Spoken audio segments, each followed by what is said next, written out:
I think that CBDCs are going to have an important relationship with private cryptocurrencies and Bitcoin specifically.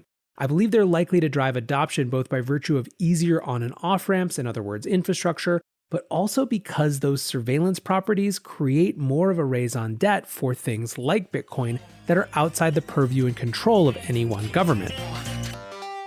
Welcome back to The Breakdown with me, NLW.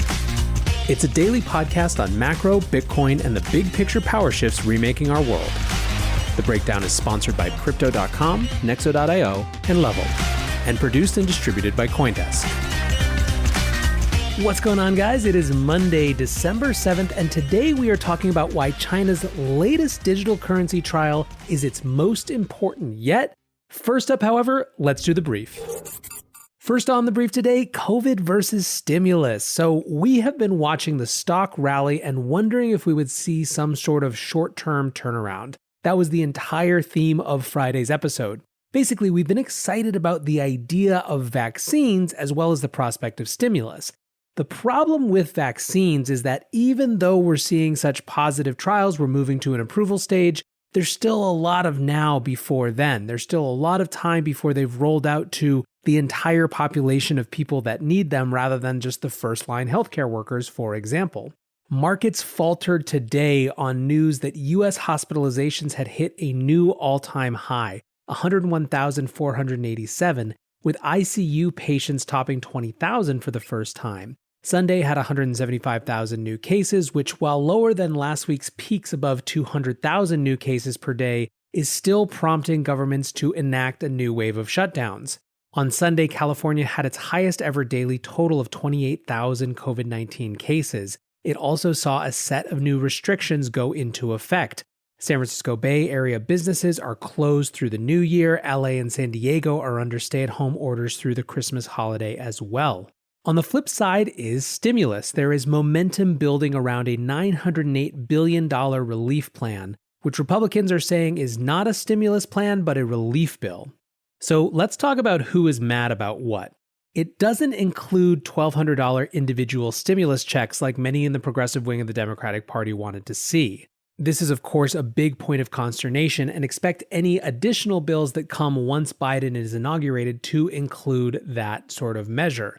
It also includes $160 billion of relief to states, which Republicans are really upset about, so those are potential sticking issues.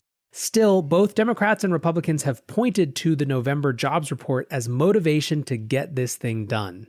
Next up on the brief today, an interesting little nugget from the Wall Street Journal around hedge fund performance during the crisis.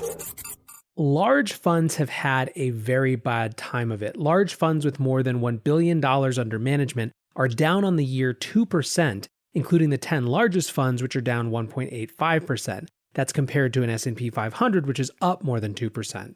Smaller funds, however, those with less than $250 million, are doing much better than their peers. This is, the Wall Street Journal supposes, because they're able to move in and out of holdings more nimbly. It's also because of their smaller size. Big wins can have more outsized impact on overall fund performance when there's less assets under management. The ironic thing is that between March and June, big firms were in vogue as compared to the smaller guys, right? We were in a flight to safety, and the smaller guys is seen as more risky. This started to change, however, in Q3 of this year, when requests for boutique managers grew 22% from the year before. This is in keeping with academic research. A study found that on average between 1995 and 2014, smaller hedge funds performed better during crises for the type of reasons that we talked about above. Another reason, shockingly, as funds grow bigger, income from management fees grows, which reduces incentives around fund performance. Still, net-net, you would have been better off just planting money in the S&P 500 this year than being with any hedge funds, so make of that what you will. Third up on the brief today, the world total stock market capitalization has hit $100 trillion for the first time ever. This is 115% the value of global GDP. I asked my followers on Twitter for their interpretations. A lot of the answers were sort of along the lines of, well, where else is it going to go? Eugene Gant said, in a negative yielding world, investors see equities as a store of value. Bitcoin and even gold are still not options for the huge pensions, endowments, insurers, etc. Ajit Tripathi said debt is trash, Burr needs to go somewhere.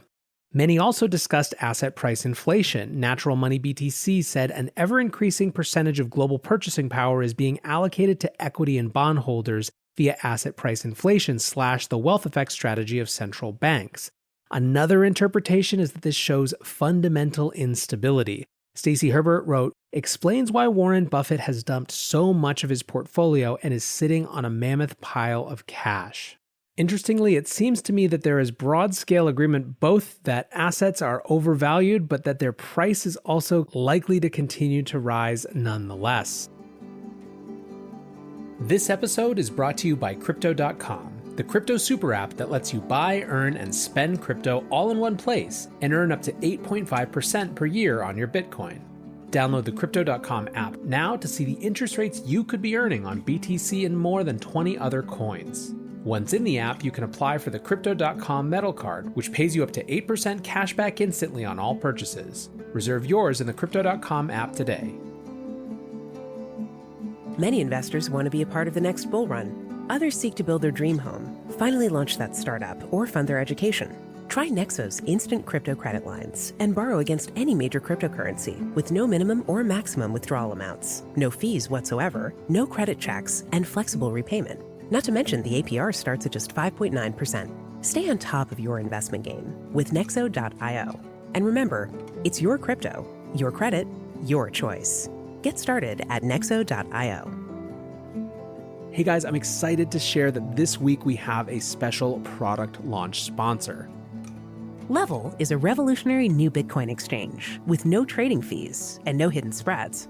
With the free Level mobile app, you can trade Bitcoin, Litecoin, and Ether, hodl your coins in a secure multi-signature wallet, and spend cash from your crypto with a debit card. Level checking accounts are FDIC insured up to $250,000, and CoinDesk has partnered with the new exchange to give our listeners a free month of premium service. So when you sign up, use the promo code CoinDesk, or just visit level.co/CoinDesk. That's lvl.co/CoinDesk to get started today. Let's move over to our main conversation, China's latest digital currency trial and why it's its most important yet. At the end of the week last week, the city of Suzhou announced that it would be the latest city to trial China's DCEP digital currency. It's a lottery that follows a similar format to a previous test in Shenzhen. The lottery is being held in coordination with the Double 12 Shopping Festival, which is a large shopping festival that happens around, you guessed it, December 12th each year.